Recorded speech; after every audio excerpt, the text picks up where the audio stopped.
Hey, so today we're going to be talking about perimenopause and ADHD. I'm going to be talking about my experience, and I think that I may be in perimenopause, so I'm not an expert on it, but I do work in women's health on the sales end, not on the clinical end.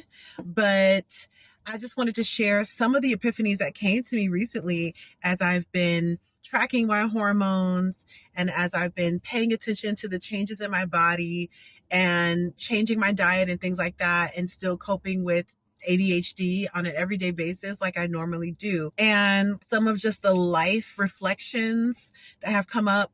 The last video that I did on self-image at 40, a lot of people were super inspired by it. So that inspired me to continue to talk about this, because I'm just like, I don't know. I think 40 is such an important milestone for women that if you all you have to do is literally live in order to see it. And I love an effortless milestone. Not that staying alive is effortless, because it does take a lot of effort, but I love an automatic milestone, because who doesn't like automatic wins? Who wants to struggle for every single achievement that they have in life? Let's just look up what it says about perimenopause. So perimenopause is the time during which a woman's body transitions from its reproductive years to menopause.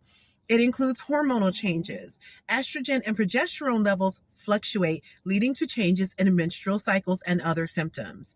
There are menstrual cycle changes, such as irregular periods, and they are a common symptom of perimenopause, with cycles becoming shorter or longer or heavier. Common symptoms associated with perimenopause are hot flashes and night sweats, irregular periods, mood changes, including irritability, anxiety, and depression, sleep disturbances, such as insomnia. I've had that since I was 17, so I ain't never slept through the night. Vaginal dryness.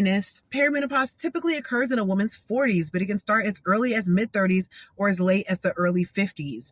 And perimenopause can last for a few years or a decade or more. Perimenopause is a transitional time, and women can still become pregnant during this time. It ends when a woman has not had a menstrual period for 12 consecutive months, marking the beginning of menopause. Now, this is for informational purposes only. For medical advice or diagnosis, consult a professional, because generative AI is experimental, and so am I. Now, what's really strange about this is that, I don't know if you guys know, but I was a flight attendant for 2 years when I was 22 to the age of 24. I have to say, I experienced a lot of these symptoms in my 20s, because I think my hormones were off because of the way I was eating and how stressed out I was at this job, and how the conditions of the job affected my eating. So this is around the time that a lot of health information started coming to the forefront about the dangers of dairy, refined sugar, trans fat, and all of the alternatives that you can use instead of it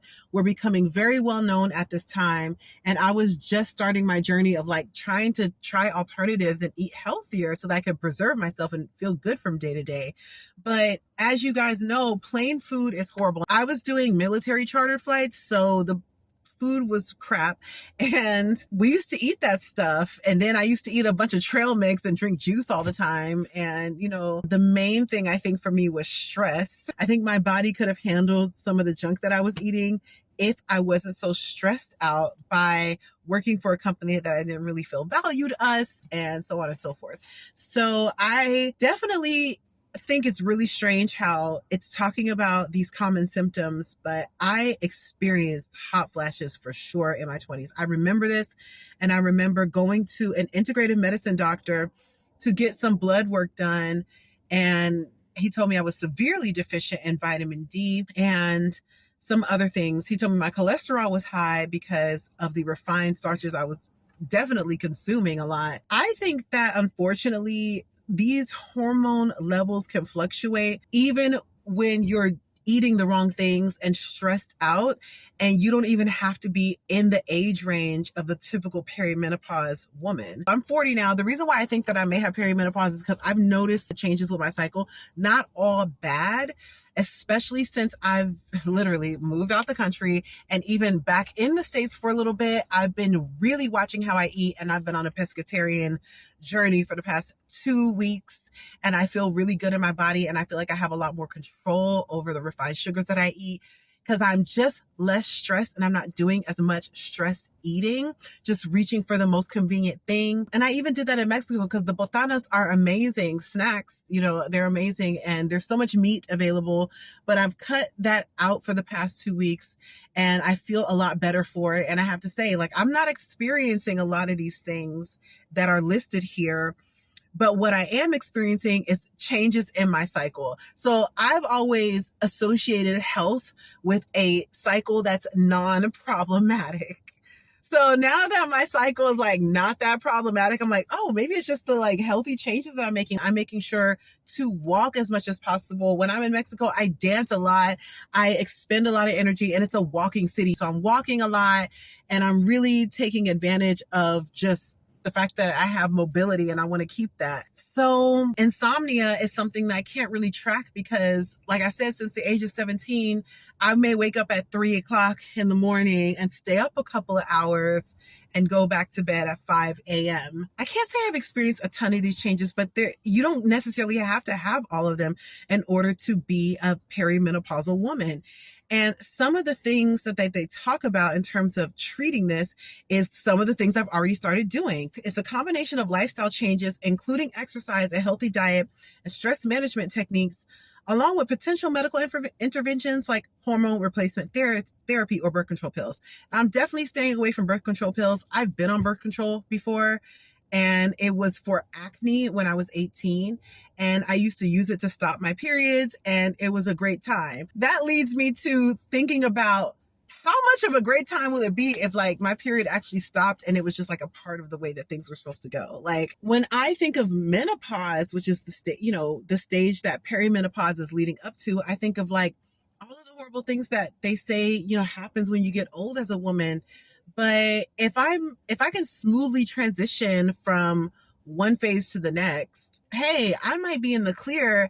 And that's the feeling that I had today. I was like, if I'm truly in perimenopause, like I think that I might be, even if I'm not suffering, like, thank God, like most people can, I almost felt like I got away with something. And that is crazy, right? I feel kind of like I've worked really hard to get to this place.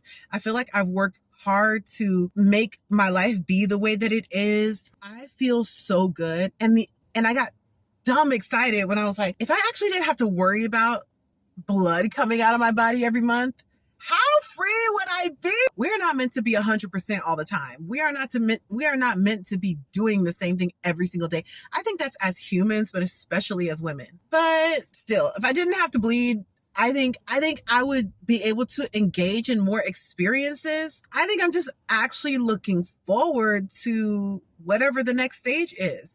I mean, it's actually one of my affirmations too. Like I'm looking forward to what's next. If you're able to really get this far, what are you going to do with the rest of your life? Because hello, a lot of people don't have this opportunity. Okay, so we're going to talk about ADHD and menopause. And here it says perimenopause can exacerbate ADHD symptoms in many women. Hormonal fluctuations, particularly the decline in estrogen, can lead to worsening ADHD symptoms like inattention, hyperactivity, and impulsivity. Some women also report experiencing new or more severe ADHD symptoms during perimenopause. The first, therapist who diagnosed me with ADHD was going through menopause and was telling me that she was having ADHD symptoms, which is really crazy. So the hormonal changes are that estrogen levels decline during perimenopause, which can affect neurotransmitters in the brain, impacting ADHD symptoms. Many women experience brain fog, memory problems, and difficulty concentrating during perimenopause, which can mimic or worsen existing ADHD symptoms. She definitely talked about having brain fog. So I thought that was really interesting. Like ADHD is in the brain. So mood swings, irritability, and increased anxiety are common in perimenopause and can further impact ADHD symptoms like emotional dysregulation. And the physical symptoms include hot flashes, sleep disturbances, and fatigue, also associated with perimenopause, and can contribute to difficulties with focus, attention, and overall functioning, which may exacerbate ADHD. So it can worsen the existing symptoms. It can create new or increased ADHD symptoms. And the impact on daily functioning is that the combined effects of perimenopause and ADHD can make it difficult to manage daily tasks work, and relationships. So they're saying seek professional help. If this is happening to you, seek professional help, and they need to be experienced in both perimenopause and ADHD. So you might have to find somebody separate for each case. Or if you can find someone who's experienced in both, that's a win. So again, it comes down to the lifestyle changes, because they say that a healthy diet, which, what does that mean? A healthy diet? That can mean a lot of different things for different people. But regular exercise and stress reduction techniques can help manage both perimenopause and ADHD symptoms. And this is why I think that if I am beginning the stages of perimenopause, even though I have ADHD, I haven't really experienced a worsening of symptoms. I feel like my symptoms get worse on a day-to-day basis, depending on maybe the hormonal fluctuations from day to day that happen naturally.